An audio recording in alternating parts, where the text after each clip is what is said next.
Sejam todos muito bem-vindos ao Papo Justo, um espaço especialmente pensado para aumentar a consciência das pessoas sobre os seus direitos.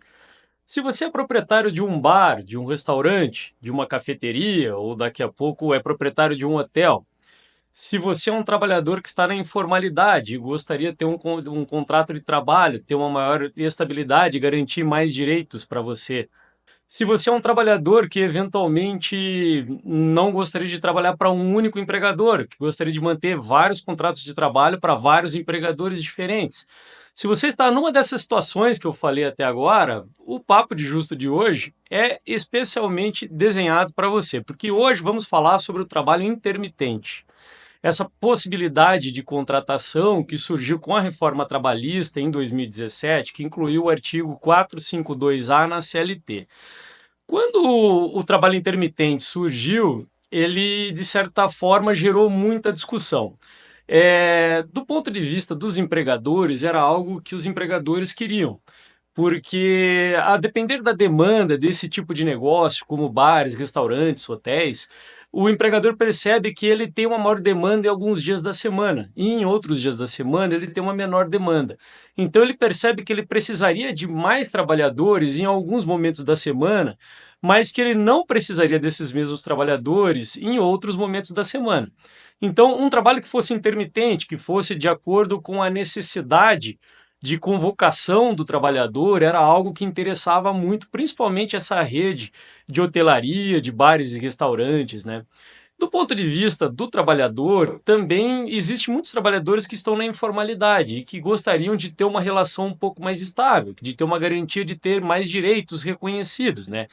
Existem trabalhadores que não se adequam muito a ter um só empregador, né? Existem trabalhadores que gostariam de prestar serviços, de ter a liberdade de prestar serviço, de celebrar vários contratos de trabalho para vários empregadores diferentes, né?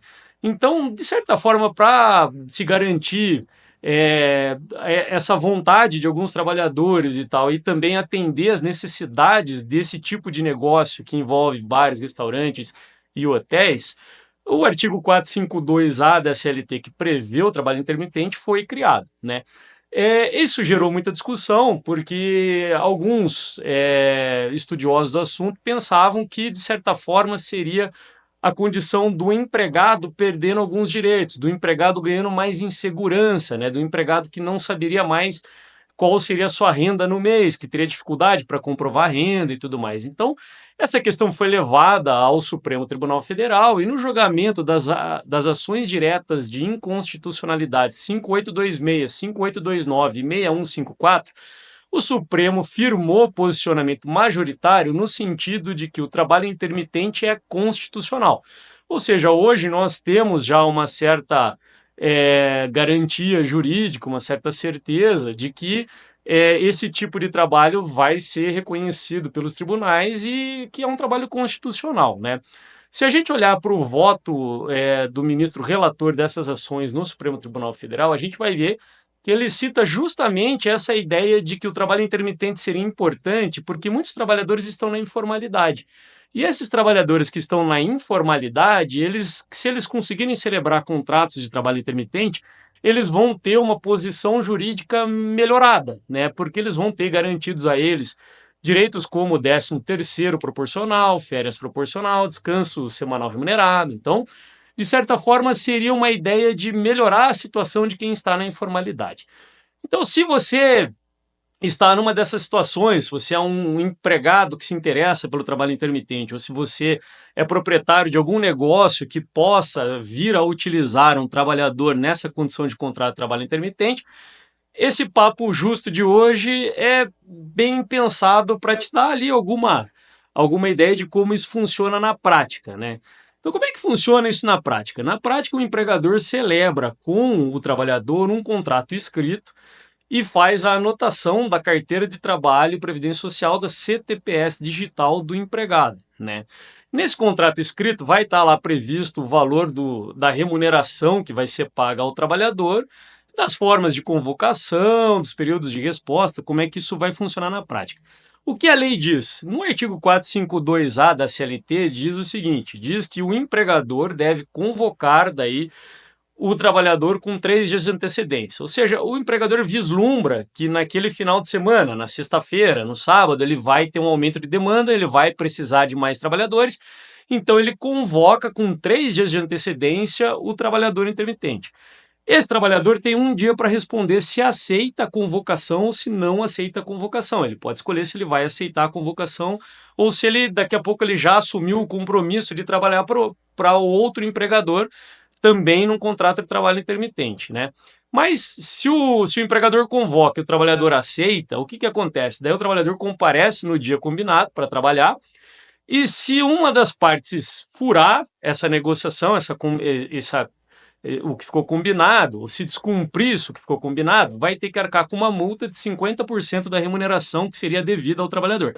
Então, se o trabalhador disse que compareceria e não comparece, ele tem que pagar uma multa de 50% da remuneração que lhe seria devida. Se o trabalhador comparece para trabalhar no dia que foi combinado e o empregador diz, olha, não preciso do seu trabalho hoje, mudei de ideia, esse empregador tem que pagar uma multa de 50% da remuneração que seria devido para aquele dia trabalhar. E aí, o trabalhador efetiva ali a sua jornada, depois de trabalhar, ele recebe do seu empregador a remuneração que foi combinada, ele recebe daí naquele ato 13º proporcional, férias proporcional, descanso semanal remunerado e eventuais adicionais legais. Então, por exemplo, se o trabalhador ingressou na jornada noturna, trabalhou depois das 10 horas da noite, ele vai ter direito ao adicional noturno. Então, esses adicionais legais ele recebe tudo ali no final de cada prestação de serviço ao seu empregador. O empregador ainda recolhe o FGTS e recolhe o INSS.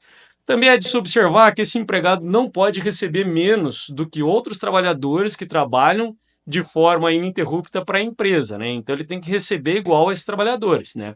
Ele pode até receber mais, porque como a gente viu, ele vai receber numa bolada só o 13º proporcional, a férias proporcional, o DSR e tudo mais, né? E ele também tem direito a férias anuais, ou seja, depois de um período de 12 meses, o empregador tem que ficar ali 30 dias sem convocar esse trabalhador intermitente.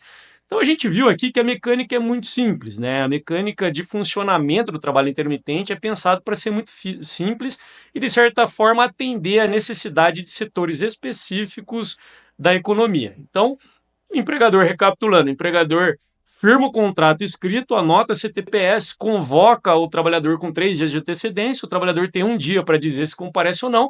Terminada a jornada, terminado o trabalho daquele dia, o empregador paga todas as verbas naquele mesmo ato para esse trabalhador, recolhe FGTS e INSS. A dúvida que fica é se também podemos contar com o trabalho intermitente no meio rural. E para responder essa pergunta, eu vou dizer e vou convidar o caro ouvinte que assista o Papo Justo da outra semana, porque no Papo Justo da outra semana nós vamos trabalhar com as formas de contratação do agronegócio e vamos explorar essa questão se pode haver trabalho rural intermitente. Tá bom? Esse era o Papo Justo de hoje, era uma conversa bem direta, bem simples, bem rápida sobre o trabalho intermitente, para trazer uma certa luz ali para quem pode, de certa forma, se interessar pelo assunto. Se você gostou desse vídeo, curta e compartilha o vídeo, né? E nos vemos na próxima semana.